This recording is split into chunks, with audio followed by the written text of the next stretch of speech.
humana y la imparte Inés Huertas. Ella es científica de datos que trabaja como Head of Data and AI Head of Data.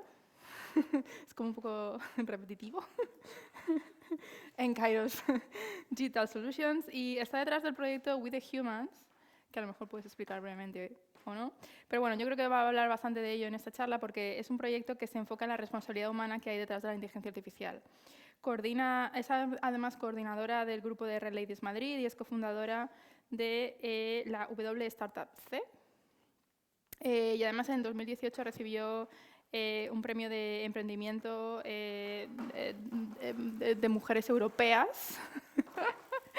Bueno, pues esto, que está destinada a mujeres fundadoras de empresas con sede en Europa. Es una mujer bastante cañera y que nos va a hablar sobre las consecuencias y la responsabilidad que hay detrás de los proyectos de inteligencia artificial. Muchas gracias.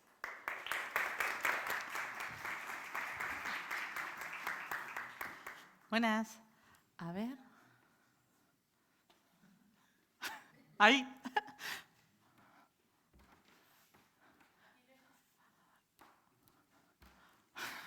Bien. Esto era lo más difícil de toda la charla, chicos. Bueno, lo primero, agradecer a Women in Data Science Valencia el invitarme, porque la verdad es que me apetecía mucho estar aquí. Y la verdad es que estoy disfrutando toda la jornada.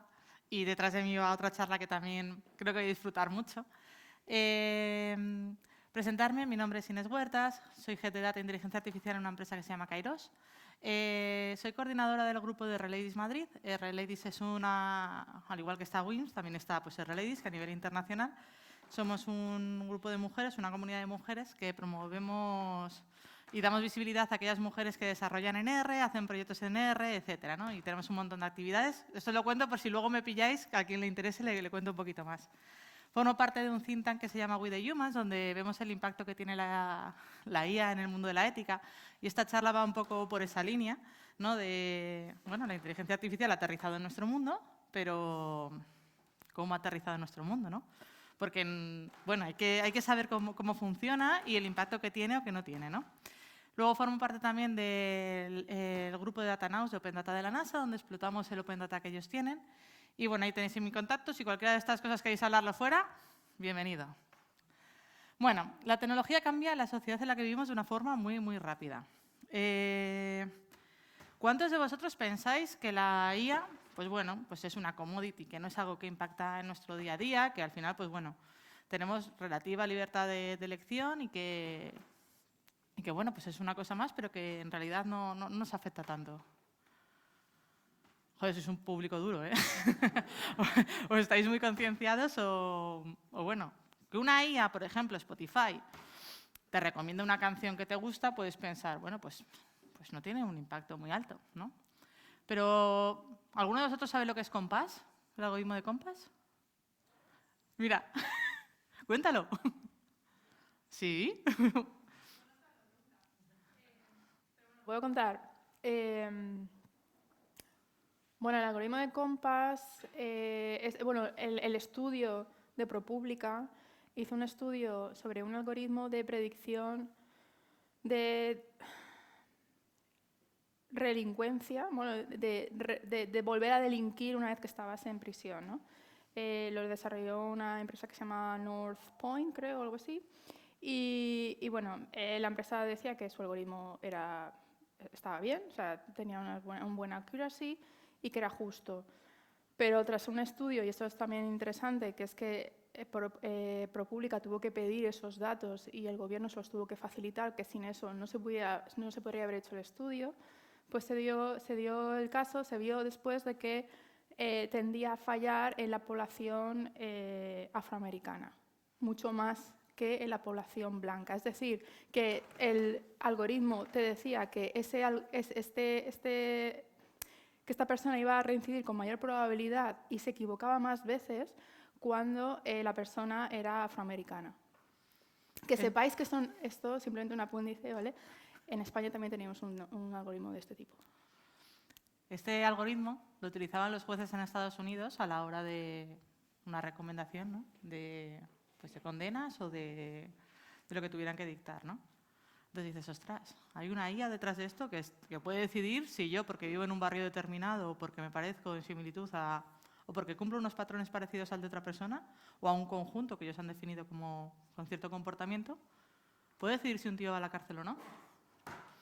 Pero es que un algoritmo también decide si a tu hijo le van a dar una beca de comedor, ¿no? Entonces dices, ostras, pues igual sí que la IA impacta en la forma en la que veo el mundo, ¿no? O en la forma en la que me desarrollo yo dentro de la sociedad, ¿no? Ahora quiero enseñaros una cosa. Este es un listado de empresas por su capitalización bursátil entre el 2007 y el 2017, ¿vale? Del 2017 a ahora poco se han movido las cosas y además van muy alineadas con lo que os quiero enseñar, ¿no? Si vemos el top 5 en el 2007, vemos ExxonMobil, General Electric, Microsoft, la única que vemos así de software, PetroChina, Royal Dutch Shell, ¿vale? Empresas, pues, petróleo, eléctricas, yo qué sé. Digamos como que de negocios más tradicionales, ¿no? Si vemos el top 5 en el 2017, tenemos a Apple, Alphabet, que es Google, Microsoft, Facebook y Amazon. Top 5 de software. Top 5 que son las empresas que lideran ahora mismo el desarrollo de IA a nivel mundial. Esta gente ha encontrado el petróleo. Seguro que estáis muy acostumbrados a escuchar la frase, ¿no?, de los datos son el nuevo petróleo. Pues en este caso es real, ¿no? Y es que se estima que, según el World Economic Forum, la automatización eliminará 75 millones de empleos para el 2025, ¿vale? Pero va a crear 130. ¿Vale? O sea, cada vez las rupturas sociales en relación con las revoluciones, ¿no? La revolución industrial, ahora viene un poco esta nueva revolución de datos e inteligencia artificial en la que nos tenemos que adaptar, va a suponer un impacto y un cambio en nuestras vidas. Y ya no solamente lo estamos viendo en el top 10 de empresas, sino también en el tipo de trabajos, ¿no? Todos estos trabajos que están muy relacionados con la parte de la ciencia de datos, digamos que en cualquiera de las áreas de aplicación, están empezando a tener un boom. Y es que existen muchos tipos de cambios y ahora os voy a nombrar algunas empresas o algunos casos en los que, pues, oye, resulta cuanto menos interesante, ¿no?, por dónde ha ido el desarrollo, ¿no? Joder, cada vez que piso, macho, me voy a quedar quieta. Es que además me pongo nerviosa y empiezo a andar. Entonces, ¿recordáis cuando los móviles... Joder.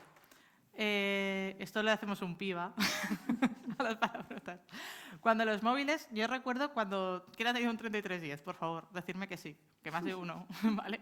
Pasamos del 3210, yo pasé al Motorola, que era más pequeño, ¿vale? Lo podías doblar, era guay, no sé por qué, molaba.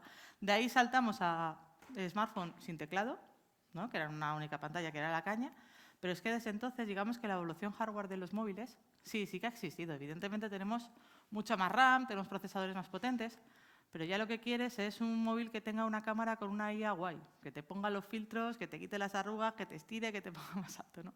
Digamos que ya los cambios están más relativos al software y a desarrollos de IA que a algo más hardware, ¿no? ¿Os acordáis cuando Telefónica era una operadora móvil? Te daba solamente líneas. Bueno, pues ahora en Telefónica tienen un departamento enorme de Big Data y hacen un montón de cosas relacionadas con datos, ¿no? De hecho, quería hablaros de Hello Aura, que si no sé si lo conocéis, es un asistente conversacional que tienen del estilo, pues, Alexa o que Google, ¿no? Es decir, están empezando a monetizar gran parte de los datos que tienen basándose en técnicas de Big Data e inteligencia artificial. ¿Cuántos de vosotros conocen Waymo?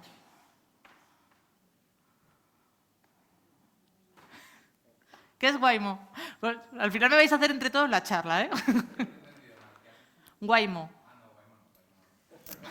Toda vergüencita, ¿eh? Sí que lo sabes. Bueno, Waymo es el coche inteligente de Google. ¿Qué dices?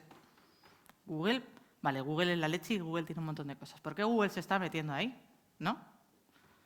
Pensemos un poco. El negocio de Google tenía un navegador y ¿cómo monetizaba? Con la publi que te ponía, ¿no? Te pone el AdWords, ahora todas las partes de campañas de marketing, pues va por ahí. Salieron los smartphones y se dedicaron a sacar un sistema operativo que se llamaba Android, donde también te meten publicidad. ¿Dónde va a ser el siguiente sitio donde te van a poder meter publicidad? Y vas a pasar un montón de tiempo en un coche, ¿no?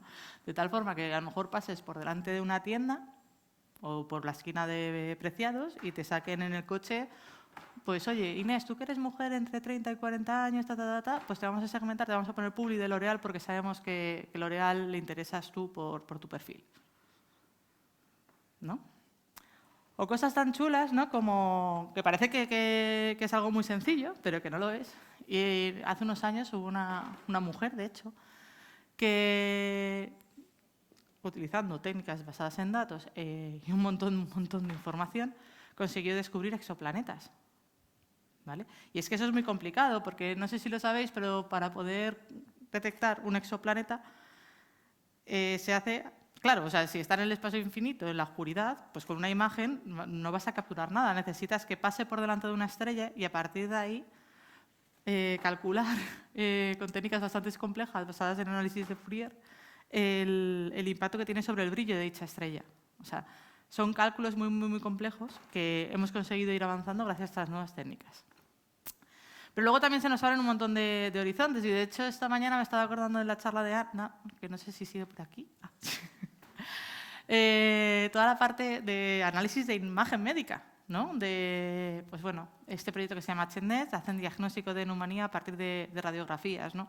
Que es mucho más sencillo. No quiere decir que esto vaya a sustituir a un médico, quiere decir que esto es una buena herramienta para los médicos, ¿no? O la parte de redes generativas, ¿no? Que nos permiten ver cosas que yo creo que Mare luego nos hablará algo también de eso.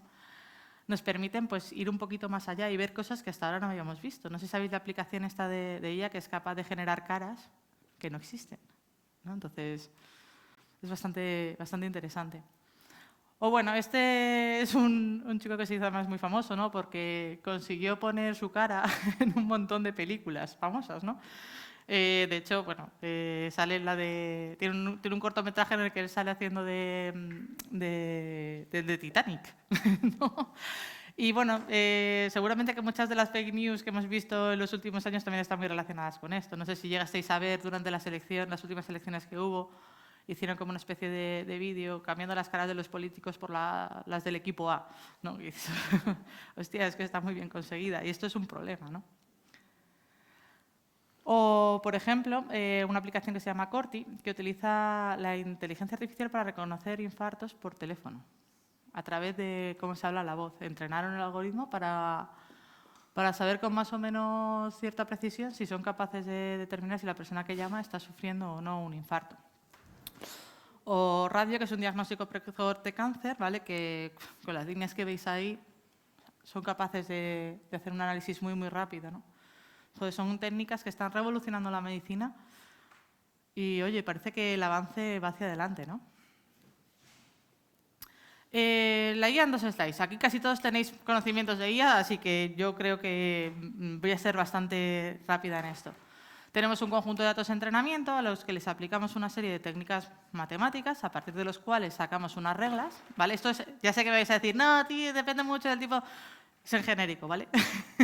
Son 2 slides para explicar la IA. Y a partir de ahí sacamos una serie de reglas para nuestros modelos. Esas reglas las podemos aplicar a nuevos datos que nos llegan, ¿no? Y a partir de ahí pues tomamos una decisión. Luego lo que hacemos es comparar la salida con lo que realmente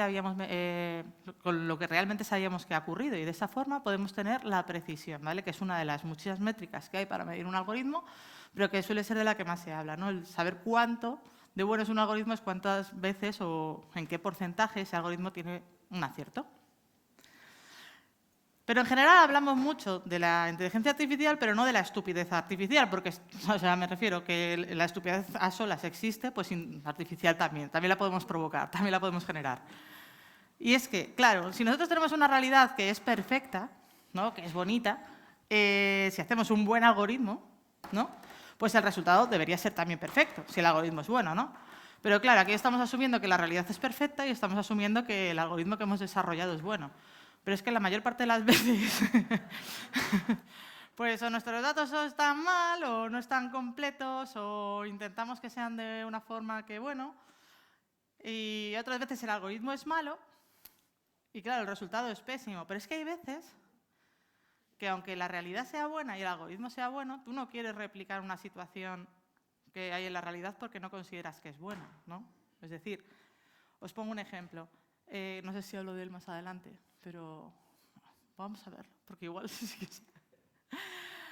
Y todo esto, ¿cómo nos afecta? ¿No? Inés, en plan de, sí, es muy gracioso, un desarrollo de software puede salirte bien o mal, ¿no? Pues un algoritmo te puede salir bien o mal, ¿no? Pero claro, es que estamos hablando de un software que te va a decidir que si te meten en una cárcel o no, si te conceden una beca o si, ¿no? Se puede aplicar en muchas áreas. Uy, os voy a poner un ejemplo. ¿Puedes poner el vídeo, porfa? Este es un ejemplo de... A ver...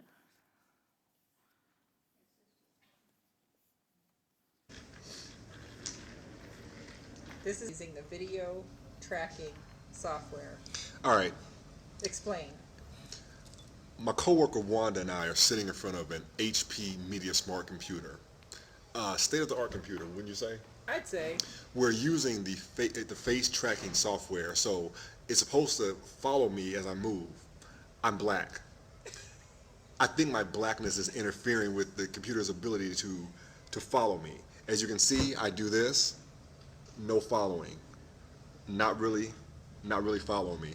I back up, I get really, really close to try to let the camera recognize me, not happening. Now, my white coworker, Wanda, is about to slide into frame. You will immediately see what I'm talking about. Wanda, if you would, please. Sure.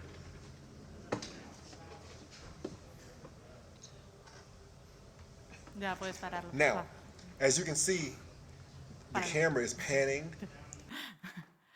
Bueno, como veis, pues lo que relatan en el vídeo es que estaban probando un software de cámara, ¿no? De vídeo, de tracking, y en teoría el algoritmo lo que tiene que hacer es que cuando detecta una cara, pues se mueve.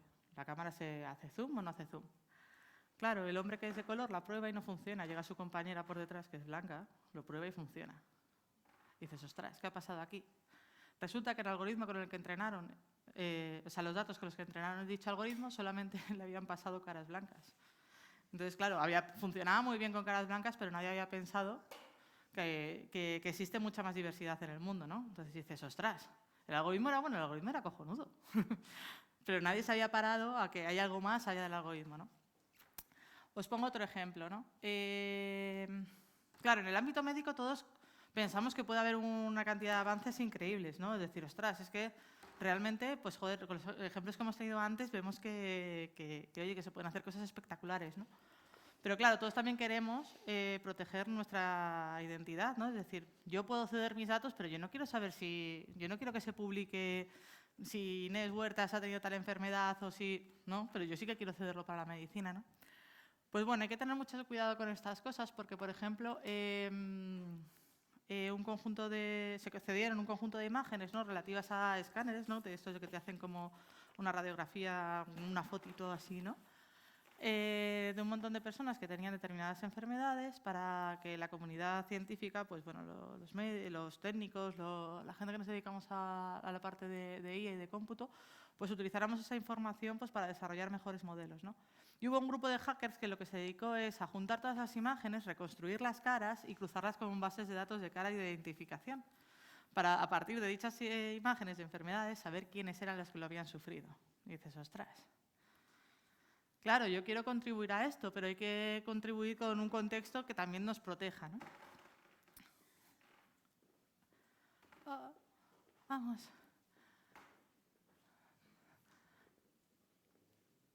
Creo que no funciona. Ahora, vale. Luego también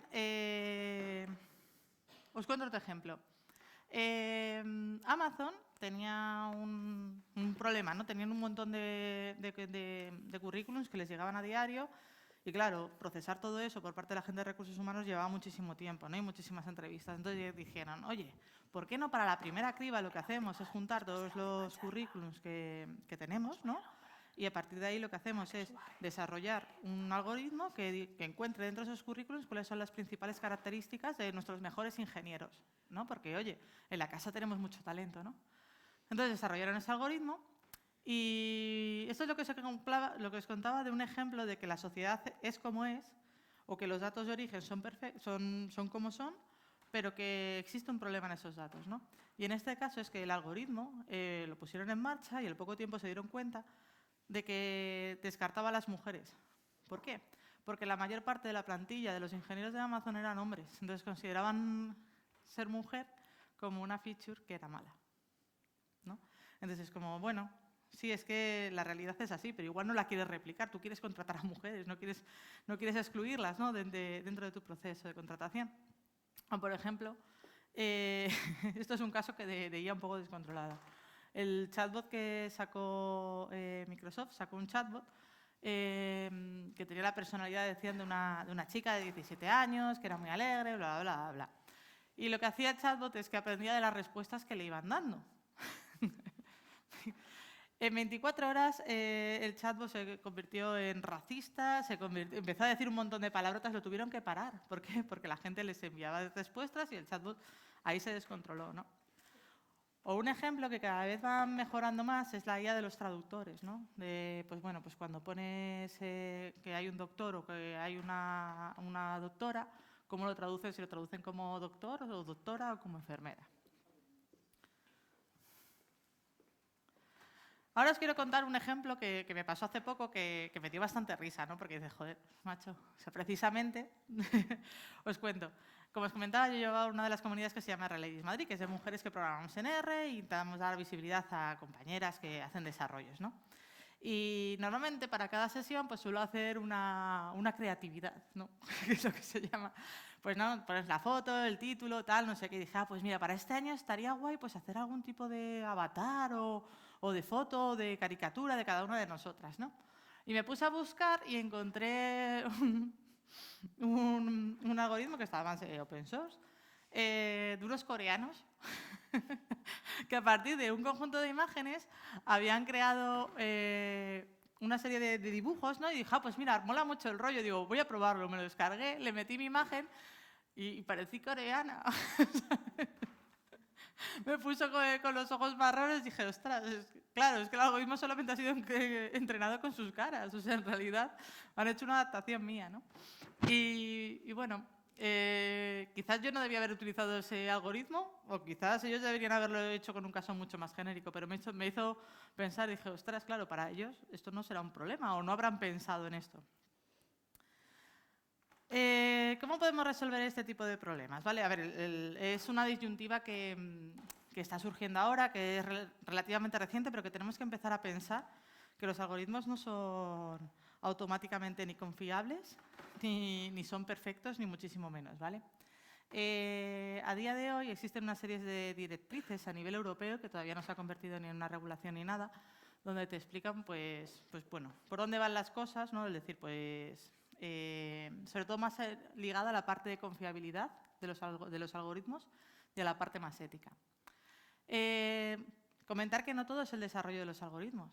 O sea, es decir, el desarrollo del algoritmo es una parte súper técnica que, por supuesto, tiene que ser supervisada y tiene una serie de pasos, pero va un poco más allá, va desde que las fuentes de datos que utilizas sean fuentes confiables, que los datos estén equilibrados, que sean datos que sepas procesar y que sepas su origen, pero un pelín más allá, es decir, desde el momento en el que tú te planteas el caso de uso, tú tienes que estar planteándote el impacto que puede tener eso, ¿vale? ¿Cómo impacta si deja de funcionar? ¿Cómo impacta si funciona mal? No que no funcione, si funciona mal, ¿cómo impacta? ¿Cómo mido que deja de funcionar bien?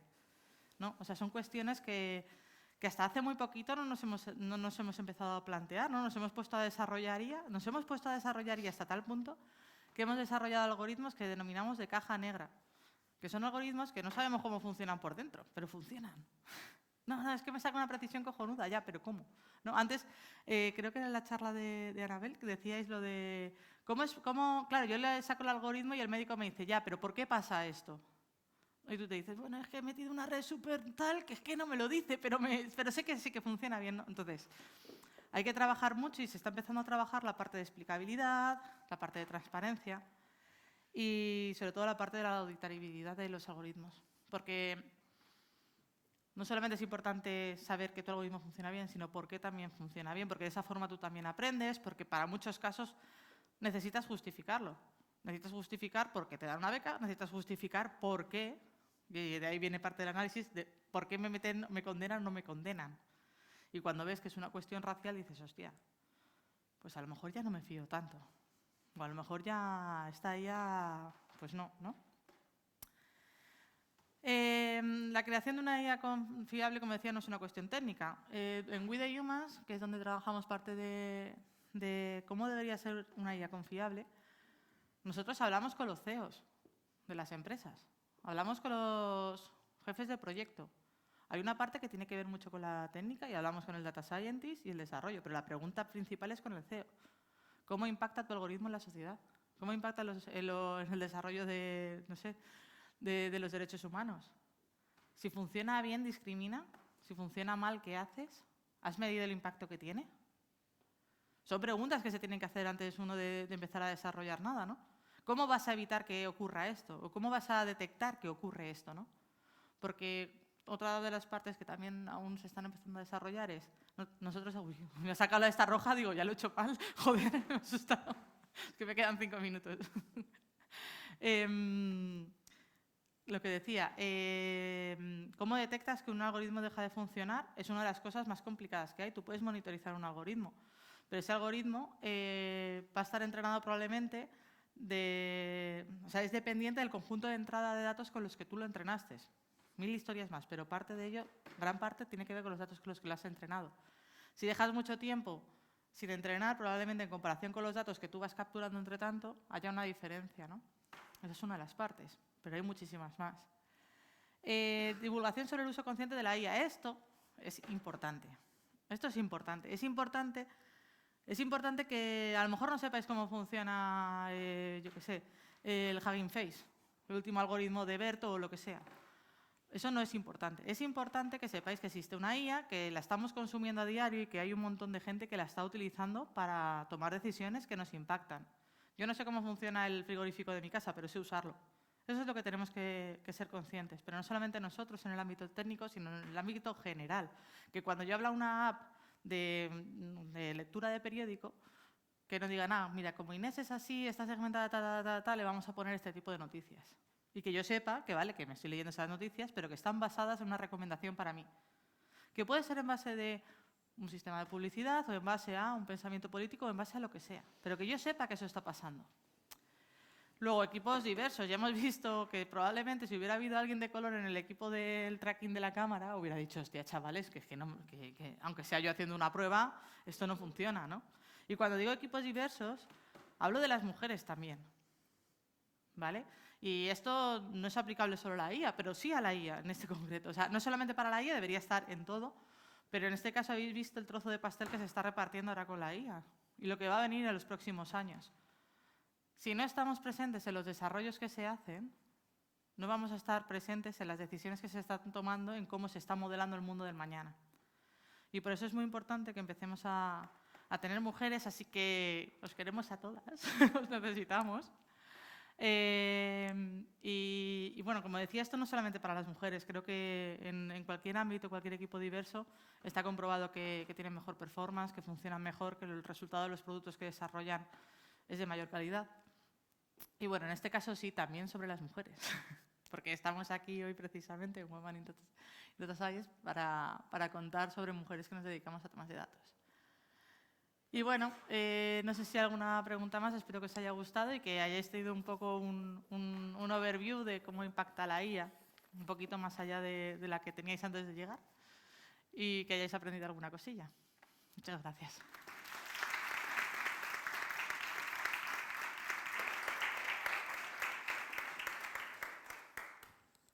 Gracias, Inés. Abrimos ronda de preguntas. Son tímidos.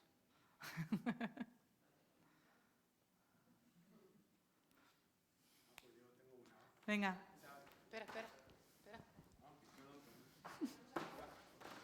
Ostras, tío, este escenario es para quedarte clavado, ¿eh? ¿Hola? Vale. Como has dicho que para hacer los algoritmos hay que tener equipos diversos para que no pase, pues como lo del reconocimiento facial, ¿sabes si hay alguien o cómo hacen para conseguir gente de todo tipo para montar esos equipos? Eso depende ya mucho de cada, Si tienes de algún cada ejemplo. empresa de recruitment. No conozco ningún estándar, sé que ahora mismo hay empresas que sí que están dando mucho valor a eso. De hecho, hay muchas campañas dirigidas a contratamos mujeres para nuestros equipos de datos, pero no solamente de datos, sino también de tecnología y de desarrollo de software en general. Pero no hay ninguna premisa así. Es como cada empresa pues hace el esfuerzo en medida de lo que considere que eso es importante para su negocio.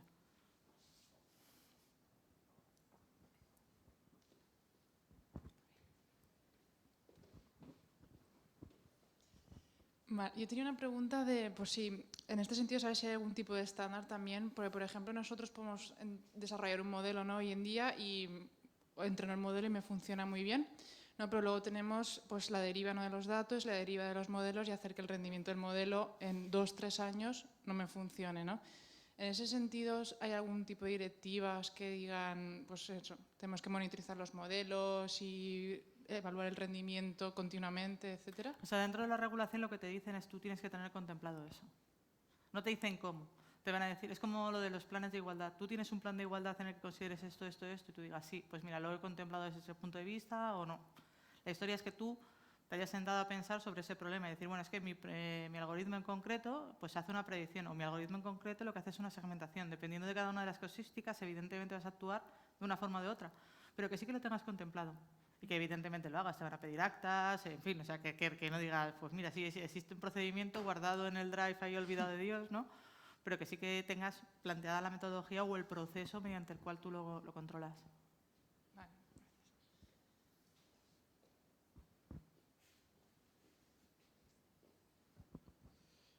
Bueno, con el tema de, pues eso, que son los modelos se entregan con datos que tienen sesgos, pues si son blancos, asiáticos y demás, si hay alguna iniciativa para ver la calidad de los datos que obtiene la empresa, porque me imagino que al final serán datos que compran y les viene lo que les viene. No sé eso cómo exactamente.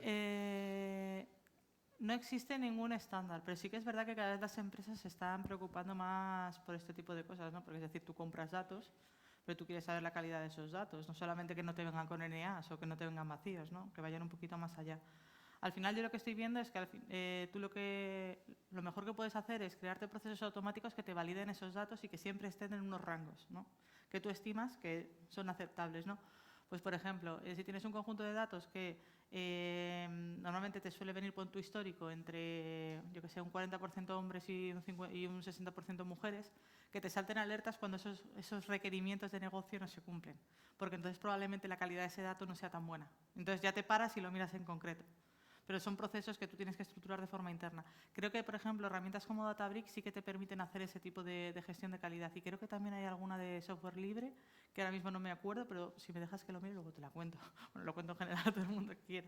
Pero sí, existen ya algunos software que sí que te permiten ayudar con eso. Otra cosa es cómo tú implementas el modelo, ¿vale? Porque dependiendo de lo que tú vayas a hacer con esos datos o de lo que contengan esos datos, vas a requerir de una serie de parámetros o de intervalos de confianza para saber cuánto de buenos son y de aceptables, ¿no? Es decir, pues si la media de no sé qué baja por debajo de tanto, rechazo estos datos y estos datos no los considero de calidad. Incluso se lo puedes decir a tu proveedor, oye tío, que es que mira, es que resulta que normalmente me vienes aquí en este nivel de, yo qué sé, de especificación de una ubicación en concreto y ahora mismo no me la estás dando, me estás dando un rango menor. ¿Por qué? Por eso digo que tiene que ir muy ligado no solamente a la parte de tecnología, sino a la parte de negocio. Por eso te digo que hay que involucrar a más gente en esto, ¿no? El decir, bueno, es que a nivel técnico para mí es muy fácil hallar una media y que todo vaya para adelante si no hay unos y ceros y si no hay un carácter chungo, ¿no? No, esto tiene que ver más con qué espero yo de esos datos que me vienen y qué considero yo que es calidad.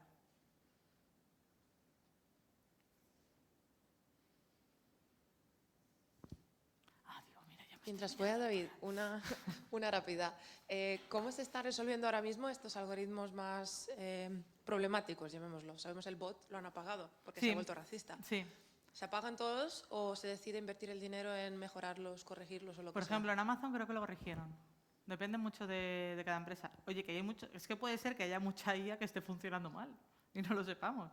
Es decir, es que hasta hace muy poco no nos hemos empezado a plantear todo esto. De hecho, ahora se están trabajando muchas librerías, no solamente ya de evolución de técnicas, ¿no?, de machine learning en concreto o de data en concreto, sino de transparencia, de explicabilidad. La parte de explicabilidad es que tiene un recorrido ahora mismo enorme porque nadie se ha parado a pensar el por qué. Lo que pasa es que ahora nos están preguntando el por qué. ¿Por qué dicen que este tiene cáncer? ¿O por qué este...? ¿Por qué? Sí. Bueno, y más que una pregunta es un comentario, es romper una lanza a favor del sesgo en los algoritmos. Porque nosotros en Political Watch nos dedicamos a la vigilancia de la actividad parlamentaria y cuando, por ejemplo, analizamos el discurso de, por ejemplo, la igualdad de género, no queremos que cubra todos los espectros de la visión, es que no nos interesa, ¿no? Hay muchas veces que somos conscientes de que ese sesgo existe, pero yo no quiero no quiero favorecer la visibilización del discurso de odio de Vox, por ejemplo. ¿No? Es decir, creo que es súper interesante todo esto, pero creo que lo que tenemos que ser es ser conscientes de que estos sesgos existen y ser conscientes de cuándo nos interesa mantener esos sesgos. A eso hablaba de que no siempre el problema es que el algoritmo que hay veces que el problema es que el algoritmo es perfecto y la realidad es perfecta.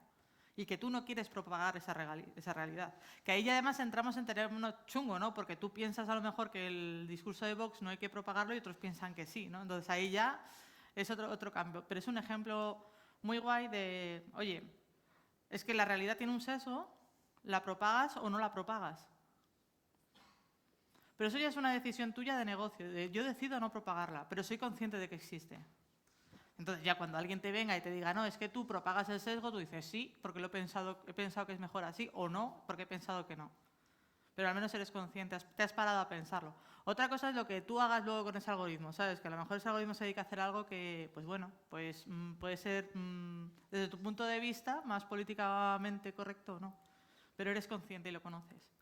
Y, por ejemplo, un ejemplo de lo de Amazon es un ejemplo precisamente de eso. Existe un sesgo en la sociedad que yo no quiero propagar. Y el algoritmo lo estaba propagando.